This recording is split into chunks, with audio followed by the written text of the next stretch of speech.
Rafael Pérez Huete, nacido en Barcelona el 12 de septiembre de 1968. Él tiene unos estudios eclesiásticos que realizó aquí en esta diócesis de Cuenca y terminó en Toledo. Durante algún tiempo fue sacerdote rural en la serranía de Cuenca, aquí mismo, 5 años, misionero durante 6 años en la diócesis de Lomas de Zamora, de Buenos Aires, en Argentina. 18 años ha estado ejerciendo en la parroquia de los Santos Inocentes de Madrid, que hoy sigue de párroco. Escribió un libro titulado Soy Rey de Misericordia, explicando los símbolos del cuadro de la Divina Misericordia, que se puede encontrar este libro en la editorial Sol. Fue escrito en el 2010. Su vida, tocada por la misericordia, nos descubrirá un acceso del anuncio de la Divina Misericordia para este tiempo. Por eso vamos a escuchar en la conferencia una mezcla de lo que es su propia vida como clave para entender los símbolos de la Divina Misericordia. Por eso cedo la palabra a don Rafael Pérez Huete.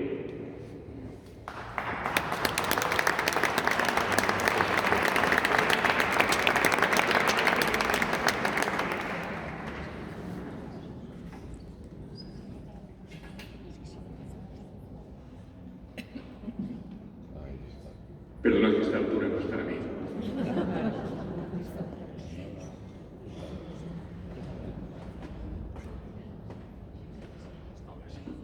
Ahora mejor. Bueno, pues buenos días a todos los asistentes a este 14º Encuentro Nacional de la Divina Misericordia, que desde ayer se está desarrollando en esta ciudad emblemática de Cuenca, organizado por el Apostolado de la Divina Misericordia. Quiero agradecer al Padre Miguel Ángel y a los demás sacerdotes responsables del Apostolado de la Divina Misericordia y a todo el equipo organizador de este encuentro nacional que tiene sede en Cuenca este año. Quiero agradecerles que me hayan hecho el honor de invitarme a intervenir con una plática en este encuentro. Plática que, como se os ha anunciado, tiene por nombre Los signos de la Divina Misericordia. Si me disculpáis, me tomaré el permiso de añadir una coletilla a la plática y llamarle Los signos de la Divina Misericordia en el siglo XXI. Cuando el Padre Miguel Ángel me hizo la propuesta, os debo confesar que tenía sentimientos encontrados. De hecho, en primera instancia decliné el ofrecimiento, porque esta querida ciudad remueve en mi interior demasiados recuerdos. Cuenca fue testigo de muchos momentos gozosos de mi vida. Mi conversión a los 16 años, el descubrimiento de mi vocación. En esta catedral acolité durante largos años hasta llegar a ser sacerdote. Recuerdo la anécdota de esa brasa inoportuna que se salió del incensario en una celebración solemne y Monseñor Guerra Campos decía, písala, písala, písala. Y mientras había guardado, claro, está la compostura, ¿no? Y no sé, una alfombra valiosísima, pues acabó la pobre hecha unos zorros, ¿no? Bueno, pues una de tantas cosas. Y el maestro de ceremonias que decía, tú si te equivocas, metéis la pata pero con solemnidad. Hazlo de tal manera porque no se van a enterar. La gente no conoce la liturgia, no se van a enterar. Y que tú hazlo como con convicción, ¿no? Y ya está, y queda bien, ¿no? Bueno, pues anécdotas de mis años de acólito aquí, ¿no? Y bueno, pues recibí la ordenación sacerdotal hace ya 29 años de manos de nuestro obispo Guerra Campos, nuestro entonces obispo. Y también en esta provincia fui testigo, pero también, como os decía, fui testigo de acontecimientos difíciles para mi vida, ¿no? Aquí, en un pueblecito de Cuenca, reposan los restos de mi hermano, que era el único hermano que tenía, Andrés, y bueno, pues también otras circunstancias de mi vida como miembro del Instituto de Vida pertenezco, pues también tocaron de cerca el corazón de todos los miembros y también fueron motivo de controversia, de dolor. Entonces, bueno, pues por eso digo, eran sentimientos encontrados. Y cuando me lo ofrecieron, dije, muchísimas gracias, de verdad, es para mí un honor, pero como que no. Y el caso es que cuando colgué el teléfono, don Miguel Ángel, sentí como una especie de reprensión interior en mi corazón. El Señor me mostró que estaba huyendo y un impulso me movió a comunicarme de nuevo pocos días después. Y yo hice un pacto con el Señor. Dije, bueno, vamos a ver, si ya hay alguien que se haya ofrecido, será señal de que no me tenía que ocupar yo. Y entonces yo dije, Señor, que se haya ofrecido a alguien. Y todo convencido, llamé por teléfono a Miguel Ángel. Dije, don Miguel Ángel, ¿verdad que se ha ofrecido ya a alguien? Más que nada para quedarme tranquilo. Y me dijo, no. Bueno, entonces vi que el Señor me había acorralado. No me quedaba otra alternativa entonces que decir que sí, porque era el pacto que yo había hecho con el Señor. Si no se había ofrecido a alguien, entonces era señal de que tenía que ocuparme yo. Quisiera que esta plática sea algo más que una exposición devocional sobre la Divina Misericordia. Por eso os presento los dos propósitos de mi plática. Primero, una confesión de fe personal en el poder sanador y santificador de la Divina Misericordia, que ha acompañado y dirigido toda mi vida. Es decir, los signos de la Divina Misericordia en mi vida, ya que el título general es los signos de la Divina Misericordia, lo desgloso en dos. En mi vida, ¿no? Y en segundo lugar, los signos de la Divina Misericordia trasladados, transmitidos a la cultura del hombre y la mujer del siglo XXI. ¿Cómo llegar al corazón de esta sociedad con este mensaje? Gran desafío, ¿eh? Gran desafío. Bueno, pues vamos allá, a ver a lo que llegamos. Porque, claro, la pregunta es, ¿qué signos del amor misericordioso de Dios pueden conectar con nuestra cultura actual? ¿Cómo hacer significativo este mensaje de la Divina Misericordia para una sociedad post-cristiana? Sabemos que ya las raíces de esta sociedad ya son post-cristianas, esas raíces. No hay más que ver qué escuchan, qué ven los chicos de 12, de 13, de 14, de 15 años, vuestros nietos o vuestros hijos. ¿Qué escuchan? ¿Qué ven? En eso te das cuenta del salto abismal que hemos tenido en muy pocas décadas. ¿Cómo llegar a ellos con este mensaje? Pues es complicado, ¿no? Si ya Dios es poco relevante para esta cultura, el cristianismo es menos relevante, porque si alguna religión hay que elegir, desde luego la cristiana no, por favor. Y por debajo del cristianismo está la práctica devocional. La práctica devocional ya es lo que está en el último escalón. Entonces ya dices, Dios, complicado llegar con Dios a esta cultura. Con Jesucristo parece que todavía cuesta más, ¿no? Porque ya está la iglesia por medio y ya se sabe. Y encima, lo devocional, es decir, que no vas a poner a rezar de rodillas con los brazos en cruz. Que no, por favor, no, lo siento. Cuesta llegar. Bueno, vamos a dejarlo ahí y vamos a retomar. Os decía que el primer punto que quiero expresaros es la experiencia de la misericordia de Dios sucedida en mi propia vida. Porque ha sido la puerta que me ha impulsado una y otra vez a buscar con ansia durante años el segundo propósito de esta plática: anunciar este mensaje de un modo convincente, de un modo eficaz, de un modo entendible a esta cultura. Bueno, comienzo cómo empieza la historia de mi vida, muy humanamente sencilla, no hay grandes acontecimientos en ella.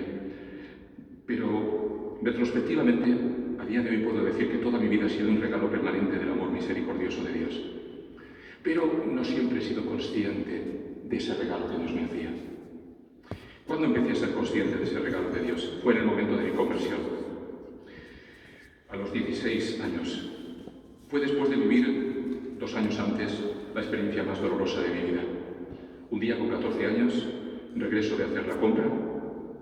Mi madre estaba atendiendo en una mercería y yo le hacía los recados el sábado. Y cuando vuelvo llego a casa y me encontré a mi hermano mayor, Andrés, el único que tenía, caído en el comedor de la casa. Había tenido una hemorragia cerebral masiva a consecuencia de un aneurisma que no había sido diagnosticado. Y esto hizo colapsar una arteria cerebral. Aquel día me dirigí a Dios mientras llevaban a mi hermano al hospital y le decía: hago un pacto contigo, si es que está ahí, si es que estás ahí y me escuchas. Ya tenía mis dudas, ¿no? Ya tenía mis dudas. En esos 14 años, un poco convulsos, pues tenía mis dudas. Y le dije: si estás ahí y me escuchas, hago un pacto contigo. Si salvas a mi hermano, yo me hago cura. Yo te entrego mi vida a cambio de la vida de mi hermano. Era un chantaje, está claro, no era un acto de piedad. Pero era la única solución que yo veía para poder encontrar una respuesta a este conflicto, porque no quería perder a mi hermano. A los pocos días de estar en la unidad de cuidados intensivos, mi hermano falleció. Y en ese momento me desperté de un bofetón a la vida adulta. Ya no tenía conmigo al hermano que me protegía, ya no tenía conmigo a mi mentor, ya no tenía conmigo a mi intermediario en los grupos de amistad. Todo se había roto. Y ahora me las tenía que valer en la vida por mi propia cuenta. A esto se añadió, 2 años después, que mi ilusión profesional se vio truncada. Quería ser jugador profesional de baloncesto. Empecé a crecer y me echaron el ojo. Bueno, no se me daba mal. Una selección preolímpica para las Olimpiadas de Barcelona del 92. Primero la preselección, luego la selección definitiva. Me parece que la cosa iba en serio. Pero en una revisión de cardiología me dijeron que seguir en esa dirección era un riesgo para mí. Tenía una lesión que no me impedía la vida normal, pero el deporte de élite era demasiado exigente. En ese momento sentí que se derribaban todos mis planes y proyectos humanos, como un castillo de naipes que se caen por el suelo. Y yo me rebelé. Le dije a Dios que no quería saber nada de Él. Se ha roto mi vida familiar, me has roto la ilusión profesional, ¿qué más me queda? ¿Me queda algo? Estuve durante tiempo en estado de rebeldía y de duelo. Estaba tan enfadado que yo le quería pedir a Dios el libro de reclamaciones. A ver dónde está, porque te voy a cantar los 40. Yo necesito que Dios exista. ¿Por qué? Porque tengo que reclamarle por todo lo malo que me ha pasado. Así que pregunté: ¿dónde está Dios? Y me dijeron: hombre, si te quieres encontrar con Él, unos ejercicios espirituales es un buen lugar. Dije: ¿hay libro de reclamaciones allí? Y, bueno, de algún modo sí, pues voy. Fui, ya podéis imaginar, entrar por la puerta de lo que era espiritual y dije: ¿dónde está el libro de reclamaciones? ¿No? Bueno, me dijeron que de algún modo había, pero que no era así, ¿no? Que tenía que dirigirme a Él y ahí me podía quejar y decirle todo y contarle mi enfado. Y así lo hice. Y ahí solté, ¿no?, lo que llevaba encima. Pero el caso es que luego me venía una devolución. El padre claretiano, Jesús Maestro, tan paciente, tan amoroso, escuchaba, acogía, ¿no?, mis quejas interiores.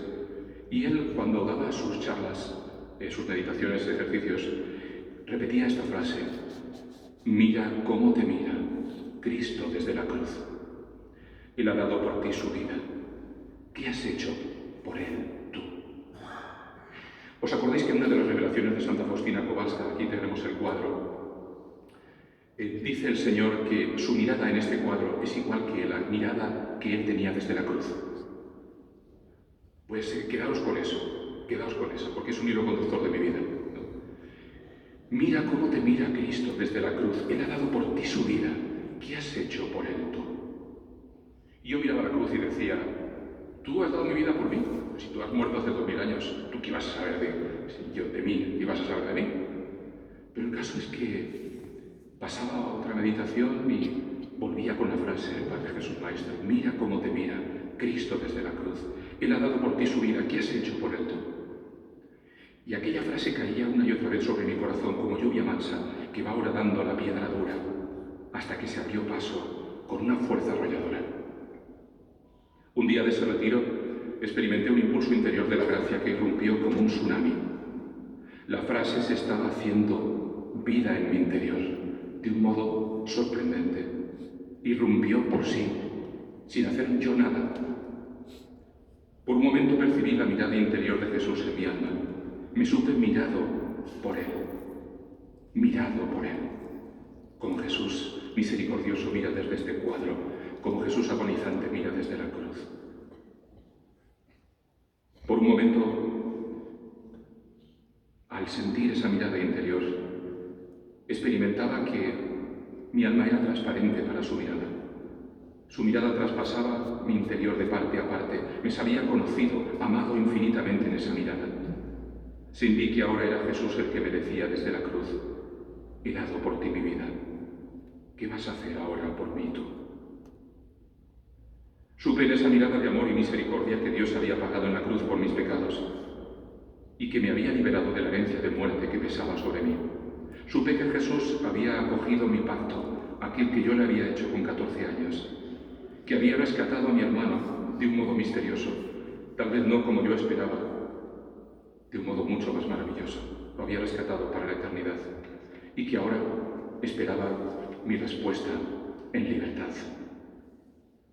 Un sentimiento de vergüenza por la mezquindad de mi vida y de gratitud por el amor que se me ofrecía a raudales derribó mis últimas resistencias interiores y me entregué a esa acción de la gracia.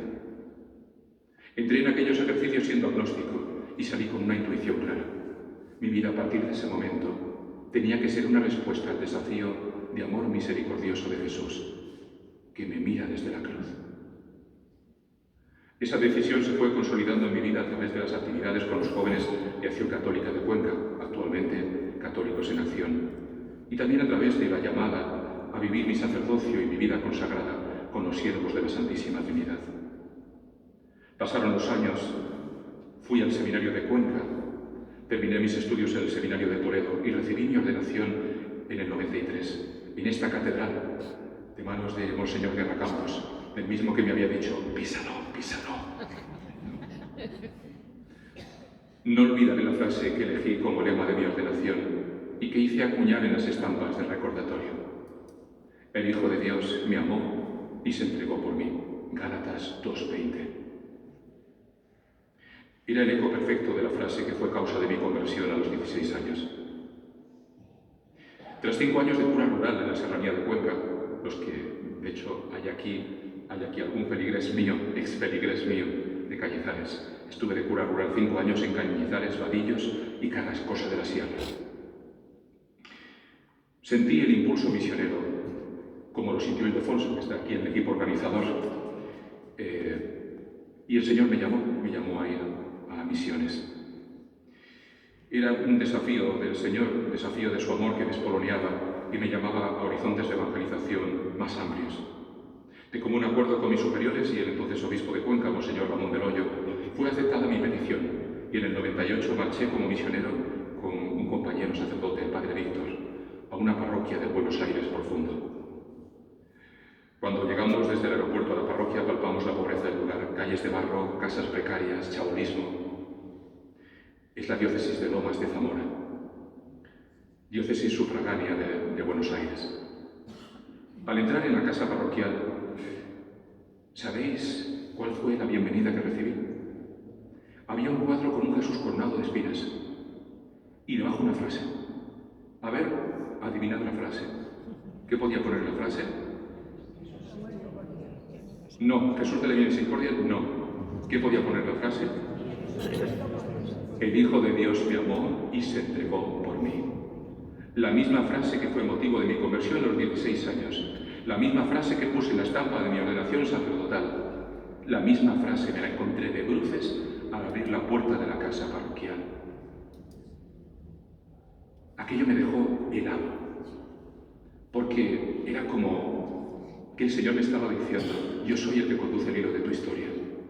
Yo soy el que te estaba esperando en este lugar. Yo soy el que te he llamado a las misiones. Y si tú entregas tus años de misionero, tus mejores años de juventud por mí, has de saber que yo he entregado hasta la última gota de mi sangre por ti. Porque yo me he entregado por ti. Te amé y me entregué por ti. Y te sigo amando y me sigo entregando por ti, porque estoy vivo y resucitado. Bien, el caso es que esa parroquia la serví durante 5 años, parroquia Nuestra Señora de Itatí.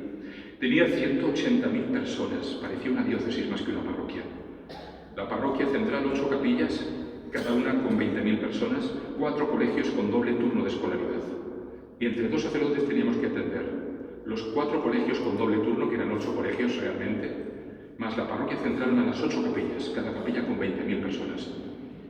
Llevaba un turno de primeras comuniones, 900 niños.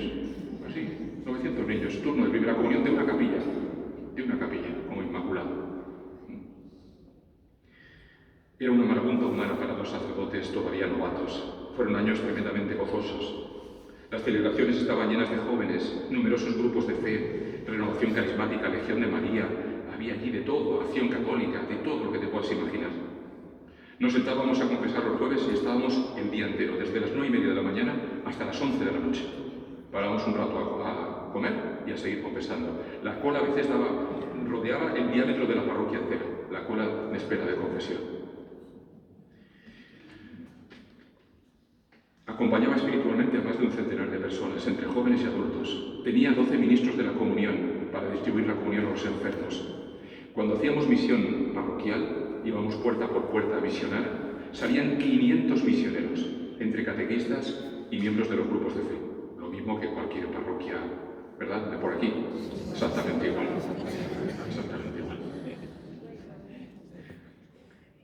En el año 2000, en medio de mis afanes como misionero, tuve noticia de que el Santo Padre Juan Pablo II, el 30 de abril, había canonizado a una nueva santa. Al parecer se llamaba Faustina. Dentro de lo que cabe Faustina, bueno, te puedes quedar con el nombre. El apellido es más complicado. Ya sabéis que los polacos tienen la manía de ponerse apellidos raros, ¿no? Y entonces, pues Faustina Kowalska. ¿Qué? Kowalska. Bueno, pues Kowalska, Faustina Kowalska.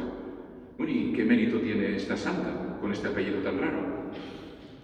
El caso es que yo sentía una simpatía especial por Juan Pablo II y dije, si la ha canonizado y ha dicho las cosas que ha dicho de ella, algo muy gordo tiene que haber en su mensaje. Lo intuía, pero no sabía qué era. El caso es que yo admiraba a Juan Pablo II, intenté hacer una biografía suya, entrevisté al cardenal Civich, que fue el brazo derecho de Juan Pablo II, entrevisté a Paloma Gómez Borrero, tenía el libro preparado, se llamaba El segundo nombre del amor.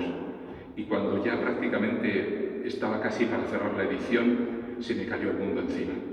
Enfermedades mías, de mis padres, la crisis de mi institución, y dije, Señor, esto será para otra vida, a la papelera. ¡Pum! Y ahí quedó el segundo nombre del amor. A lo mejor cuando me jubile, mira por dónde me da para retomarlo. Ahora imposible. Bueno, pues el caso es que yo era un gran entusiasta de Juan Pablo II. Su vida heroica y azarosa como miembro del sufrido pueblo polaco en medio de la Segunda Guerra Mundial, su imparable afán evangelizador, el huracán Wojtyła, ¿os acordáis? El huracán Wojtyła, por donde pasa de arriba, ¿no? Ese hombre de fe que atravesando el telón de acero, ¿no? El telón de acero, que es ese muro, ¿no? Santo Padre, ¿dónde va? ¿Dónde va que hay un muro? Y él seguía para adelante, pim, pam, ras, y se lo lleva por delante, ¿no? El huracán Wojtyła. Bueno, pues él llenaba mis ideales de vida sacerdotal. De hecho, tuve la oportunidad de tener un encuentro personal con él cuando era seminarista. Conservo la fotografía. Estoy sujetando su mano, me estaba entregando un rosario, y por un momento me quedé sujetando su mano. Él levantó los ojos, esos ojos azules, profundos, y en esa mirada parece estar escrutando el fondo de mi alma. La conservo con veneración, esa fotografía, con Juan Pablo II. Seguía su magisterio y yo sabía que su segunda encíclica se llamaba Rico en Misericordia y que a lo largo de su magisterio hizo afirmaciones rotundas sobre el valor del mensaje de la misericordia. Cito referencias textuales. No hago referencia al origen de las citas porque es una plática y tampoco es una exposición teológica. La providencia de Dios me ha asignado como tarea particular extender el mensaje de la misericordia de Dios al mundo entero. O sea, Dios en su providencia le asigna a Juan Pablo II como tarea particular de su pontificado extender el mensaje de la misericordia al mundo entero. No hay otra fuente de esperanza para el hombre de nuestro mundo, para el hombre de nuestro mundo, no para el hombre de la edad de las cavernas, no para el hombre del siglo XII o del siglo XVI, para el hombre de nuestro mundo. No hay otra fuente de esperanza para el hombre de nuestro mundo, y de nada tiene tanta necesidad la humanidad como de la misericordia de Dios. Dice en otro texto, este mensaje de la misericordia de Dios es el resumen de toda la obra salvadora del Señor, en especial de su pasión, muerte y resurrección, el resumen de toda la obra salvadora de Dios. Si así dice Jesús misericordioso, en él estás diciendo, Jesús que por amor a ti y a la humanidad vive su pasión, entrega su vida en la cruz, muere por ti, resucita para ti y para la Iglesia, para hacer un mundo nuevo. Todo eso está englobado en la palabra amor misericordioso de Dios. Bien, y designó el Papa Juan Pablo II para toda la Iglesia el segundo domingo de Pascua, como sabéis, como Domingo de la Divina Misericordia, justo el día en que el Señor había pedido en sus revelaciones a Santa Faustina que hiciesen una fiesta solemne en honor a su misericordia. Evidentemente esto fue una cucada de ojo total de Juan Pablo II a Santa Faustina, a las revelaciones. El Papa hace uso de su autoridad como pontífice para dar valor, el mayor que puede dar la autoridad magisterial, a una revelación privada, acogiendo la petición que Jesús hizo a través de Santa Faustina. Y para la Iglesia Universal establece ese segundo domingo como Domingo de la Divina Misericordia. Por eso, cuando me dijeron que el Papa había canonizado a Santa Faustina, la primera canonizada en el año jubilar 2000, la primera canonizada en el milenio, y que dijo proféticamente en la ceremonia que este mensaje está preparado por la providencia de Dios para ser anunciado a todo el tercer milenio, comprendí la importancia vital de conocer y transmitir este mensaje, tanto para la Iglesia como para la humanidad. Esto no es como la moda, moda primavera-verano, moda verano, moda invierno, ¿verdad? Ahora me quito el traje, me pongo otro. No. Para el tercer milenio. O sea, quedan unos añitos todavía, hasta que acabe. Conseguí un diario de la Divina Misericordia en mi alma y me lo sorbí. La autobiografía de Santa Faustina la convertí por años en mi libro de cabecera. Leía y releía, subrayaba y volvía a subrayar sus textos una y otra vez. Sigo con mis años de misionero. En Buenos Aires tuve la ocasión de extender el culto a la Divina Misericordia, encargando una escultura de Jesús a una artista, de Jesús misericordioso, a una artista feligresa de mi parroquia, Raquel Turraca. Todavía tengo contacto con ella. Le costó un poco, sobre todo, lo de los rayos, ¿no? Dice, claro, padre, es que en un cuadro, digo, pues haberte hecho pintora, pero es escultora, pues yo tengo que tirar de lo que tengo en la parroquia. Entonces os podéis imaginar, ¿no? Los rayos por aquí, por allá, para que no se desmonten, ¿no? Pero lo hizo, lo consiguió. Le quedó bien, digno, ¿no? También tuve ocasión de practicar las obras de misericordia materiales con los laicos de mi parroquia. ¿Recordáis la crisis del 2000 en Buenos Aires? ¿Os suena? Uf, pues sí. A mí me tocó verla por dentro, en el ojo del huracán. Devaluación de la moneda, el corralito, pérdida de los puestos de trabajo, asalto a los supermercados, asesinatos en las calles, hambre. Tuvimos que hacer 5 comedores infantiles. Del orden de 500 niños comían todos los días en nuestra parroquia, y algunos adultos también. Para ello íbamos al mercado central de abastos todos los viernes con un carrito a pedir los restos de verdura que ya no se podían vender. Ya para el lunes eso no estaba a ser útil. La llevábamos a la parroquia, la limpiábamos y con eso y una campaña de donación de soja llenábamos los platos de los niños. El menú era variadísimo. Sopa de verdura con soja, filetes de soja. Filetes de soja, sí, texturizábamos la soja y se convertían en filetes, lo que llamaban allí milanesas. Era porque la carne como que no daba el presupuesto. Croquetas de soja con verdura, en fin, un menú amplísimo. Tarta de soja, ¿no? Bueno, pues no se me olvidará el rostro de vergüenza de los vecinos del barrio cuando venían a la puerta de la casa parroquial a pedir un poco de harina para matar el hambre, porque llevaban días sin comer en casa. El rostro bajo, vergüenza para levantar los ojos, porque eran feligreses de años, ¿no? Nunca se habían visto en esa situación. Recuerdo una anécdota que guardo con mucha ternura en esos años de los comedores. Una niña de 6 añitos, muy tímida, que estaba sentada en un banco al lado de la entrada del comedor. Estaba esperando a que llegase su hermana mayor para pasar porque le daba vergüenza pasar ella sola. Y ese día pasó como una reina, en manos del párroco. Dije, ¿cómo? Tú aquí no te quedas, ya vendrá tu hermano cuando venga, pero tú pasa para adentro, a comer de tu plato. Sentía que mi vida sacerdotal estaba plena. Era una cultura cristiana donde el mensaje de la misericordia era entendido, acogido, buscado por adultos y jóvenes, donde la espiritualidad devocional tenía arraigo y tiene arraigo. Vicisitudes de la vida me hicieron tener que regresar a España porque mis padres ya se iban haciendo mayores y tenía que ocuparme de su salud. Fui a parar a la parroquia de los Santos Inocentes, en la que actualmente desarrollo mi labor sacerdotal desde 2004, es decir, hace ya la friolera de 18 años. Y yo llegué con mis esquemas de misionero del Gran Buenos Aires. Ahora estoy haciendo el cambio de eje. Paso de los años de misionero en que me funcionaba la espiritualidad devocional, ya la paso al desierto. Ahora paso al desierto de la cultura europea.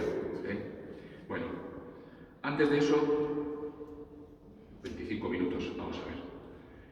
Yo os he contado cosas donde sentía el consuelo de hacer algo por el Señor, de practicar las obras de misericordia, pero os tengo que decir que quien realmente practicó la misericordia conmigo fue el Señor. Siempre, y especialmente en esos años de misionero.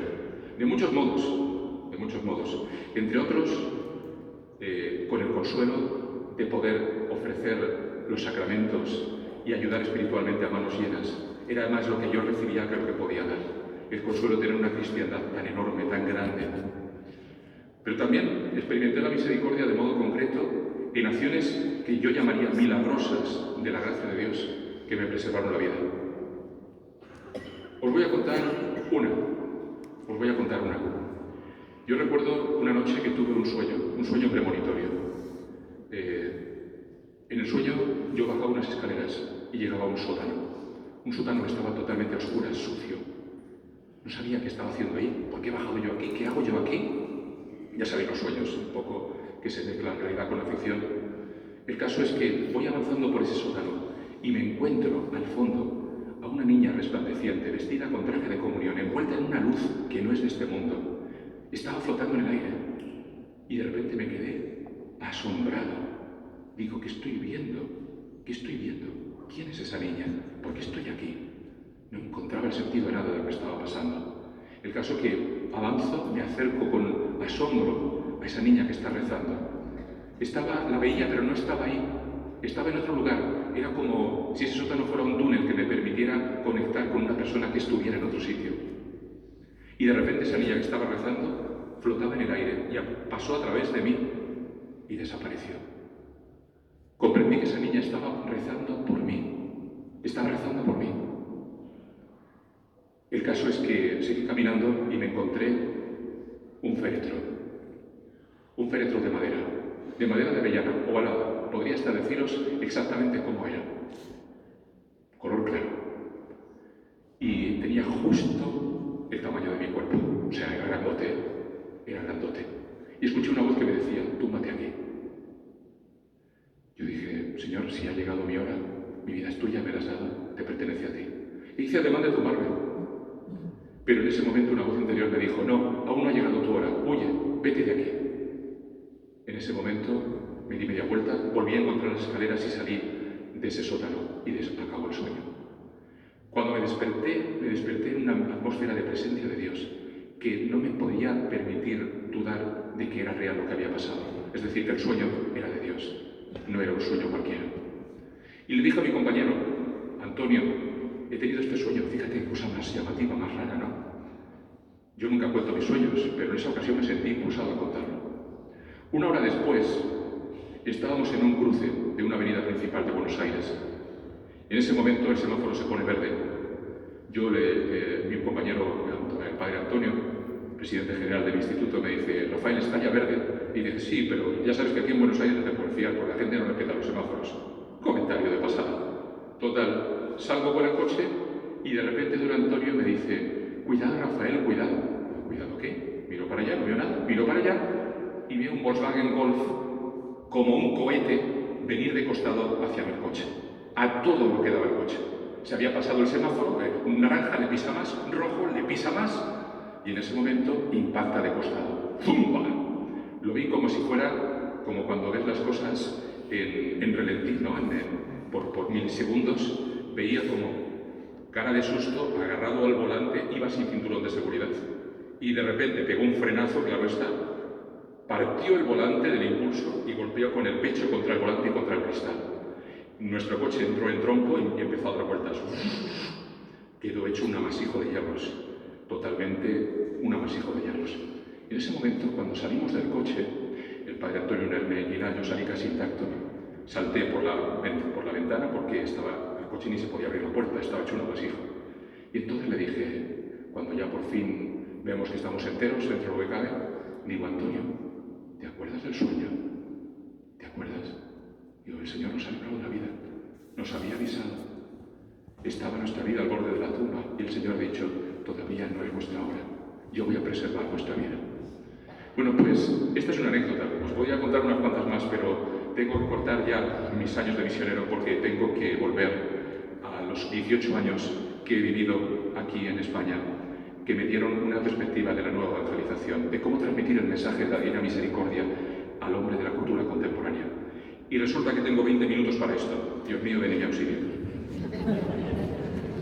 Entonces, bueno, pues sigo. Voy a parar a la parroquia de los Santos Inocentes y llego allí con mis esquemas de misionero del Gran Buenos Aires. Y yo dije, ya verás el cambiazo que va a pegar la parroquia con todas las iniciativas que tengo para extender el culto a la Divina Misericordia. Aquí no va a quedar nadie sin convertirse. Ya me encargo yo de eso. Total, que no sabía dónde me había metido. Había llegado a una sociedad culturalmente muy distinta y que incluso había cambiado mucho más en los años en que me ausenté de España. La sociedad opulenta y consumista de la Europa post-cristiana. Llegué a una parroquia de suelos de mármol, cuando las calles de mi barrio, en Nuestra Señora de Itatí, pues eran de barro. Y me puse sin más dilación manos a la obra, a diseñar mi plan de evangelización. Dije, necesito poner signos de la misericordia de Dios que entren por los ojos. Primer signo de la misericordia de Dios, no tenía confesionario en la parroquia. Y dije, pues lo hago. Total, que había un patio interior y entonces hicimos unos agujeros en la pared, en el muro de la iglesia, y le robamos espacio al patio para convertir en unos cubículos construidos de ladrillo de fábrica. Quedó un espacio precioso, con unas vidrieras de un artista ucraniano, Roman Mural, que son una pasada. En un lado está el buen pastor, está con la oveja en brazos mirando de reojo, como sonriendo la oveja, ¿no? Es decir, te he recuperado, te tengo otra vez conmigo. Y en otro está el buen pastor, son dos confesionarios simétricos. El Padre Misericordioso. El Padre Misericordioso, conmovido, estrechando entre sus brazos al Hijo pródigo, ¿no? Entonces, claro, es como algo que entra por los ojos, entra por los ojos. Bueno, pues en la fachada principal del confesionario, justo en el centro de los dos cubículos simétricos, pues está un cuadro de Jesús Misericordioso, pintado por la pintora copista feminista de mi parroquia, Elena Franco. Allí sí que encontré a una pintora y dije, lo primero, le dije, me vas a pintar un cuadro de Jesús Misericordioso, de tamaño natural. Y ahí lo tenemos. Y yo, cuando ya quedó todo precioso, ya digo, el confesionario, con luz natural, con las vidrieras, con Jesús Misericordioso en el centro, dije, ya verás, aquí va a haber fila de confesión, pero vamos, como Nuestra Señora de Itatí, va a dar vueltas la parroquia la fila de confesionario. Sí, que te lo crees tú. Nada. Yo allí lo que me encontraba es frío en invierno y calor en verano. Pero penitentes, pues no muchos. Entonces dije, ya sé lo que pasa. Lo que pasa es que esta imagen, como la gente no la ve, ya dijo el Señor en los mensajes de Santa Faustina que estuviera la imagen en un lugar bien visible, que no estuviera en la clausura del convento, que estuviera fuera, ¿os acordáis? Que se lee en el cuadro. Bueno, pues dije, ya está. Pues ¿cuál es la parte de fuera del convento de mi parroquia? Pues fuera, la fachada. Y monté un vinilo gigante y lo puse en la fachada de la parroquia. Dije, ¿no ves? Ahora ya sí. Ahora ya la gente cuando pase a ver a Jesús Misericordioso va a pasar a confesar. Sí. Tampoco. Bueno, vamos a ver, pues habrá que seguir dándole vueltas al tema. Total, que entonces dije, ya sé lo que pasa, es que la gente no entiende el mensaje de la Divina Misericordia. Vamos entonces a hacer un libro para que la gente lo entienda. Y haciendo el libro, y con el vinilo fuera, y con el confesionario dentro, entonces sí que se van a convertir. Y hice el libro Soy Rey de Misericordia. Es un libro que tiene su título Descifrando un mensaje escondido. Básicamente es explicar la simbología preciosa del cuadro. Explicar qué sentido tiene la túnica blanca, qué sentido los rayos, qué sentido la mirada, qué sentido la mano bendiciendo, qué sentido el cuerpo llagado de Jesús, por qué tiene un paso adelantado sobre el otro, etcétera, ¿no? El sentido de la firma, Jesús, confío en ti. Bien. Y bueno, pues no me fue mal, porque hice 1000 libros en la primera edición, otros 1000 en la segunda, y estamos ya en la segunda edición, pero pues no conseguí lo que buscaba. Entre otras cosas, ¿sabéis por qué? ¿Sabéis quiénes me compran estos libros? Los devotos. No me los compran los alejados. ¿Qué es lo que yo buscaba? Y dije, fracaso total, no he conseguido lo que quiero. Total, entonces ya que me queda por hacer. Hice una planta encima de la parroquia y a la planta le llamé Jesús Misericordioso. Fui a Cracovia y le pedí una reliquia de Santa Faustina, reliquia exosibus de su cuerpo, y la puse al pie del cuadro. Y dije, si con esto ya no se convierte la gente ya, pues seguía todo más o menos igual. Incluso pensé, vamos a ver, como el gran apóstol de la Divina Misericordia, el Papa Apóstol es Juan Pablo II, voy a hacer una biografía suya, biografía que quedó frustrada, como os conté, el segundo nombre del amor. Entrevisté al cardenal Živic, entrevisté a Paloma Gómez Borrero, a la papelera todo. No hubo oportunidad. Asistí al segundo congreso de la Divina Misericordia. ¿Qué está pasando aquí? ¿Tendría que dudar de la afirmación profética de Juan Pablo II, que nos dijo que este mensaje era crucial para el tercer milenio? ¿Es que no tiene suficiente fuerza este mensaje para transformar el mundo poscristiano? ¿O es que tenemos que resignarnos a tener parroquias vacías de fieles, dedicadas a unos pocos, que son los que se sensibilizan por la piedad devocional? Y cuidado, yo no le quito nada a la piedad devocional, y yo la practico, y yo la fomento en mi parroquia. Pero me he dado cuenta de que por sí sola no te llena la parroquia de gente. Una y otra vez pensaba en las miles de personas que movilizaba en mi parroquia de Buenos Aires y me generaba una nostalgia tremenda. Y al compararlo con los pobres resultados de Madrid, experimenté una sutil tentación. Pensé que mi misión estaba fracasando y que mi entrega sacerdotal estaba siendo estéril. Sentía que mi parroquia era como un desierto, como tierra árida. Y claro, pues esto me hizo caer en una crisis depresiva. Una crisis depresiva que me acompañó durante cerca de 10 años. Años en los que no acertaba a encontrar la puerta de salida a esta situación. ¿Qué está pasando? ¿Qué está pasando? Y tengo 13 minutos para contar lo que está pasando.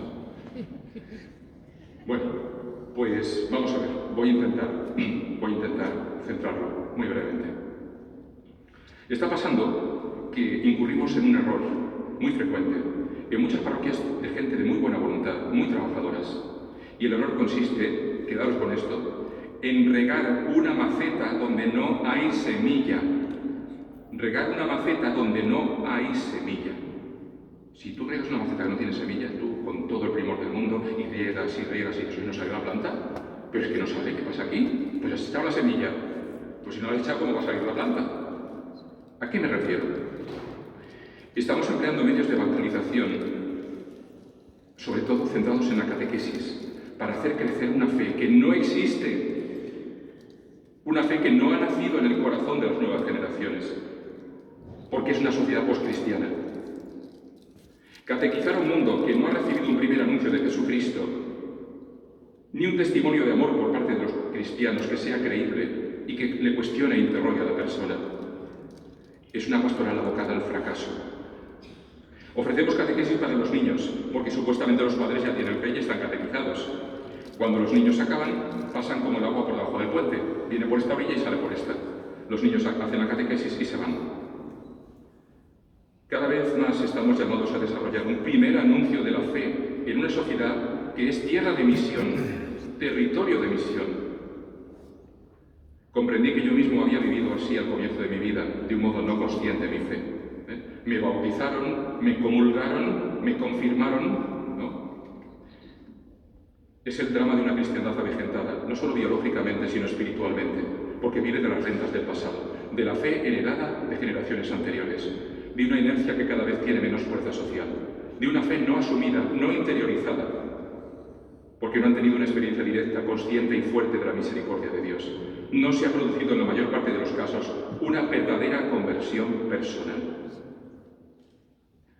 Esta pasividad en la fe la expresaba un sacerdote argentino, recientemente fallecido, Monseñor Oscar Casale, creo que sigue Casale en el apellido, con un fino sentido del humor.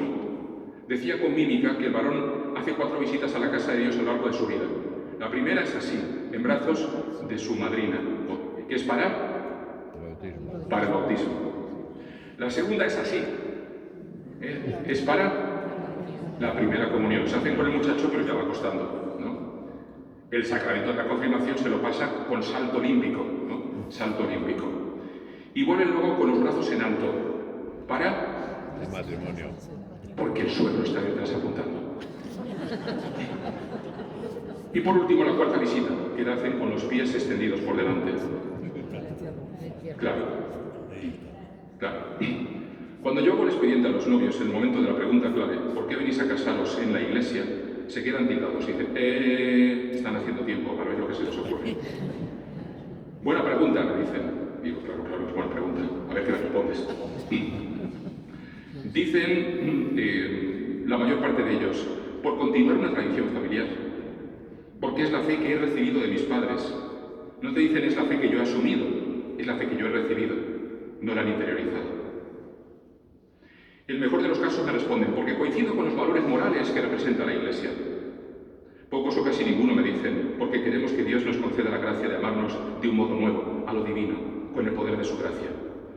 Porque sabemos que este sacramento hace nuevo nuestro amor. Porque queremos que Jesús sea el fundamento de nuestro matrimonio y nuestra familia. Muy pocos. Bueno, cuando consigo que unos novios me digan esto, bravo, les invito a cenar. En la práctica, la mayoría no vienen a casarse en la iglesia, vienen a casarse por la iglesia. Como el pescado pasa por la harina antes de echarlo al sartén, ¿no? Como el agua que pasa por el puente. Se queda una anécdota, una fotografía marcada en una estantería a la que se le pasa el plumero cuando toca limpieza general. Esta es la sociedad que nos toca evangelizar con el mensaje de la Divina Misericordia. Y muchas veces nos sentimos impotentes ante este desafío. Y podemos caer en la tentación de la resignación, refugiarnos en actos de piedad devocionales, asumiendo que no serán entendidos ni compartidos por las nuevas generaciones. Este descubrimiento, cuando me di cuenta de esto, fue un terremoto lo que yo experimenté, ¿no? Porque vi que tenía que cambiar todas las estructuras pastorales de mi parroquia. Tenía que hacer una conversión integral de la visión de mi parroquia. Necesitaba desesperadamente reinventarnos como parroquia para hacer llegar el Evangelio de un modo eficaz a los vecinos de nuestro barrio.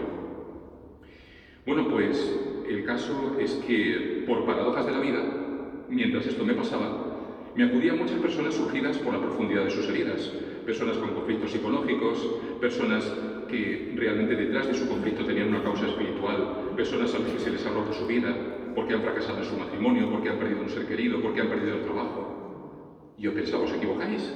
¿Os equivocáis? Yo no soy psicólogo, yo no soy psiquiatra. Id al psiquiatra que os empastille o al psicólogo. ¿Pero por qué venís a mí? Si mi misión es administrar los sacramentos. Yo no puedo resolver los problemas. Y no me daba cuenta de que precisamente esas heridas eran para sus vidas, sin ellos saberlo, el grito de Dios que les permitiría abrirse a la misericordia. Tuve que caer en un estado depresivo para ponerme en la piel de ellos, en la camisa de ellos. Y retrospectivamente ahora entiendo que ese sufrimiento sanador lo permitió el Señor en mi vida, para hacerme comprender a la gente sufriente que venía a la parroquia, buscando ayuda para sus problemas, y que sin saberlo estaba buscando a Dios. Este dolor me dio la apertura de mente y de corazón, la intuición para encontrar nuevos caminos, para aplicar el bálsamo de la misericordia sobre las heridas de mi pueblo. Me convertí en el sanador que primero había sido herido, como dice el sacerdote Henry Nowen, y que sacaba del mismo bálsamo que le sanó el ungüento curativo para sus hermanos. Yo era en ese momento el sanador herido, pero a través de la experiencia de cómo la misericordia de Dios estaba sanando mis heridas, encontré el camino para saber cómo acompañar en la sanación de las heridas de mis hermanos. Tuve que buscar para mí procesos de sanación espiritual. Los encontré en experiencias de nueva evangelización que me ayudaron a sanar y a la vez cambiaron mi visión de la vida espiritual. El curso Alfa, el retiro de Maús, los seminarios de vida en el espíritu, la renovación de la catequesis con Life Team. Ahora por fin entendí a mis hermanos que venían urgidos por su dolor, sin sentido de Dios ni del pecado, ni de la vida espiritual. Su dolor era un reflejo de su estado de miseria espiritual, pero ellos no lo sabían. Pero cuando se abren a la sanación, entonces la palabra misericordia empieza a ser significativa para sus vidas, porque perciben que es Dios el que les ha rescatado de su abismo. Ellos vienen buscando resolución de su problema. Asúmelo y condúceles a la misericordia. Pero primero, hazte cargo de su problema. Tenemos que aprovechar las oportunidades que nos ofrecen las heridas afectivas, psicológicas, espirituales de los hombres y mujeres de nuestro tiempo, miembros de una sociedad de pensamiento líquido, posmoderna y poscristiana. Descubrir que esas heridas son maravillosas oportunidades para anunciar el gran mensaje de la misericordia. Grietas por las cuales se puede filtrar el amor misericordioso del Señor. Porque al experimentar su fragilidad, descubren que no son autosuficientes como ellos creían. Y eso les predispone a acoger la misericordia de Dios para ser restaurados. ¿Ves? Una herida lo planteas como una limitación y puedes decir, qué malo que esta persona esté herida. Es una oportunidad. La crisis de esta sociedad, la crisis de valores, la crisis económica que vamos a tener, la recesión brutal que vamos a vivir, ¿es algo malo o es una oportunidad para que el hombre autosuficiente de esta cultura descubra que la sociedad de bienestar no va a encontrar la felicidad? Tenemos una oportunidad de oro, tenemos un mensaje profético gigante, pero tenemos que saber emplear este mensaje para que pueda llegar al corazón de estos alejados. Una evangelización fiel al mensaje originario del Evangelio, pero nueva en su ardor, nueva en sus métodos, nueva en sus expresiones, y que responde a las necesidades de la cultura contemporánea. Tenemos que buscar signos de la misericordia que sean significativos, entendibles para el hombre y la mujer de nuestro siglo XXI. Y vosotros podéis decir, en los 3 minutos que me quedan, ¿qué signos? ¿Cómo? ¿Vale? ¿Cómo se come esto? Bueno, yo os recomiendo que os atreváis a asomaros, entre otras cosas, hacer un Emaús, hacer un curso alfa, pero el alfa general, el curso alfa general, a hacer un seminario de vida en el Espíritu, algo que os haga descubrir los nuevos caminos que la Iglesia tiene maravillosos para tocar al hombre y la mujer en la cultura contemporánea. Como estos puede sonar a muchos a chino mandarino, alguno a lo mejor ha hecho alguno de ellos, alguno por aquí parte que dice así, pero a otros a lo mejor les puede sonar a chino mandarino. ¿Qué hacemos allí? ¿Cómo los embrujamos o cómo conseguimos atraerlos? Pero gente, ateos rabiosos, y me vieron a la parroquia. ¿Cómo? Gánatelos por el estómago. Primero, una cenita. Los cursos alfa tienen una cena. Entonces, te venimos a invitar a una cena. Y cuando llegan ahí, ven la mesa y dicen, madre mía, me van a sacar aquí 50 euros por lo menos, ya verás tú la billetera. No, va a ser gratis. ¿Gratis? ¿Esta cena gratis? Sí. Oye, ¿y eso les deja? Y empiezan a aparecer por ahí los servidores, para entrar por aquí el cura, ¿no? Con las velas. No, el cura no aparece. Los laicos son los agentes de la nueva evangelización. Y son ellos los servidores, los que le preparan la mesa, los que le reciben con todo cariño, les dan la bienvenida. En sus mesas están sus nombres puestos. Oiga, me estaban esperando. Mira, fíjate mi mesa, con qué mimo. Me han puesto el nombre. Es para mí. La decoración de la sala, todo. Luego un audiovisual potente, muy potente, que va a la base antropológica del ser humano, el sentido del sufrimiento, el sentido de la muerte, la figura de Jesucristo, su historicidad, su pasión, muerte y resurrección, audiovisuales potentes, y luego se debaten en la mesa. Pero se debaten no con el afán de decir, te voy a adoctrinar, hereje, porque tú estás diciendo algo que no es ortodoxo. No, escucha, acoge. El moderador recibe el mensaje de todos los que están ahí y en la mesa se juntan creyentes y no creyentes. Se convierte en un atrio de los gentiles, una pequeña comunidad. Y empiezan a rezar unos por otros. Y empiezan a preguntar, a hacer un grupo de WhatsApp y a preguntarse, oye, ¿tu esposa está mejor tu hijo de aquella operación que le hicieron? Se construye la comunidad.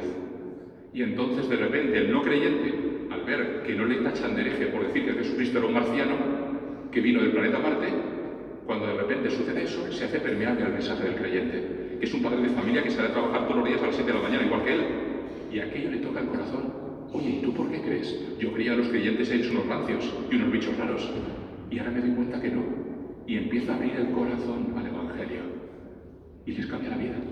El testimonio del amor, el testimonio de la hospitalidad, el testimonio de la fraternidad.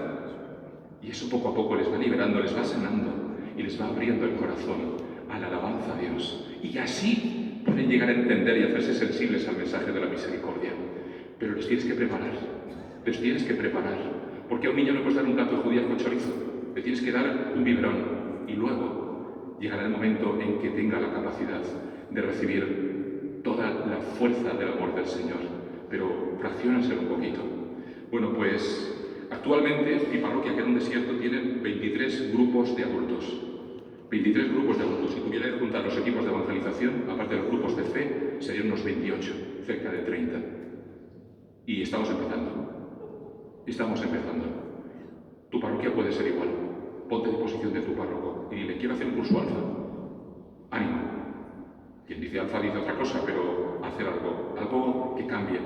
Si tú quieres que cambie tu parroquia, tiene que cambiar algún parámetro de lo que venimos haciendo desde hace 40 años.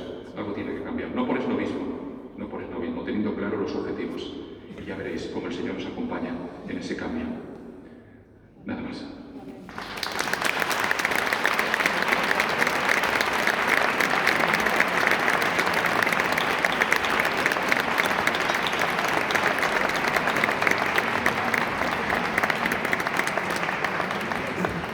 Bueno, pues damos las gracias a don Rafael.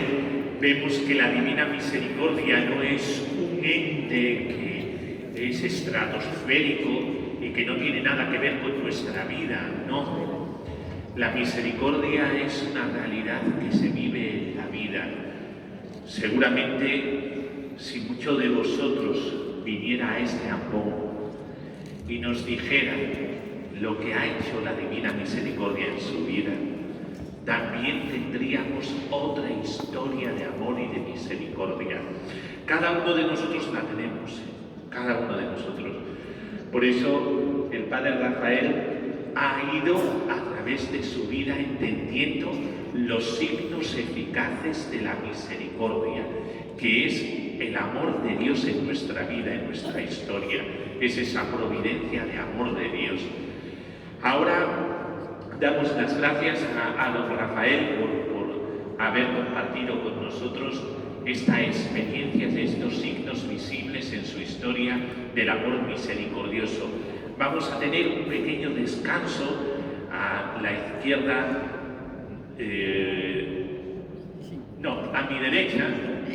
a mi derecha hay unos servicios por si alguien necesita, y vamos a descansar un poquito, 5 minutos, y rezaremos la coronilla a la Divina Misericordia. Muchas gracias a todos. Perdonad un aviso, pero hay 2 personas que han perdido objetos personales, zapatos y cazadora y una cartera. Fue ayer en la parroquia de San Esteban. Por si alguien lo ha encontrado o sabe alguna cosa, que nos lo diga. Y bueno, ya que don Rafael lo ha dicho, para los que sois de Cuenca y queráis, esta tarde estamos empezando un curso alfa en la parroquia de San Román. Propaganda, sin más.